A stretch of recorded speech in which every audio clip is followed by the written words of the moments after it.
Okay, coming to me, ఏంటి మళ్ళా own production start చేశారు? అవును సార్, ఎంతవరకు వచ్చింది? అయిపోయింది, సినిమా అయిపోయింది. టైటిల్ చెప్తా, తొందరలో అనౌన్స్ చేస్తా. నెక్స్ట్ వీక్ అండి, ఫస్ట్ వీక్లో 10th లోపు చేసేస్తాను. ఓకే. గతంలో ఇలాగా ఒక కన్నడ రీమేక్ అవునండి, సొంత ప్రొడక్షన్ పెట్టి తీశారు, చేతులు కాల్చుకున్నారు. ఏం కాలేదు సార్, కాలేదా? 25 లక్షలు పోయింది. ఒక ఎక్స్పీరియన్స్కి అంత మాత్రం వర్తే అది. అంతేనా? మొత్తం ఏం బాగాలేదు ధర్మంగా. ఇప్పుడు ఈ సినిమాకి ఏమీ పోదు, అమ్మాను, సినిమా అమ్మేశాను. ఎవరు ఆనంద్ ఎవరు కొంటారు? కాదు, మీరే? నేను లయ చేస్తున్నాను. ఓ, మీ ఇద్దరు కాంబినేషన్. మా ఇద్దరి కాంబినేషన్. గతంలో ఒక మంచి హిట్ కాంబినేషన్.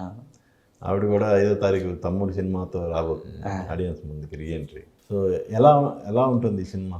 డార్క్ కామెడీ అండి, కామెడీ ఫిల్మే, క్రైమ్ ఉంటుంది. ఇది విన్కి కూడా నచ్చి చేస్తున్న సినిమా. 90s కానీ ఇటు కోర్టు కానీ రెండు ఒక వెబ్ సిరీస్, ఒకటి సినిమా. ఈ రెండింటి తర్వాత శివాజీ కోసం అంటూ ప్రత్యేకంగా రైటర్స్ కొన్ని స్పెషల్ క్యారెక్టర్స్ రాస్తున్నారు. ఎలా అనిపిస్తుంది? అంటే నేను కోరుకుంది ఇదే, నేను రకరకాల పాత్రలు చేయగలను, నాకు తెలుసు. మొదటి నుంచి కూడా నాకు ఆ కసి ఉండేది. ఇది కాదే మనం చేసే, ఇది కాదు అన్నప్పుడు వచ్చిందే కొన్నేళ్ల తర్వాత, 25 ఏళ్ల తర్వాత వచ్చిన పాత్రే మంగపతి. ఇది కదా చేయాలి మనం, ఇది కదా ఇంకొకటి పడాలి, ఇంకొకటి పడితే తెలుస్తుంది.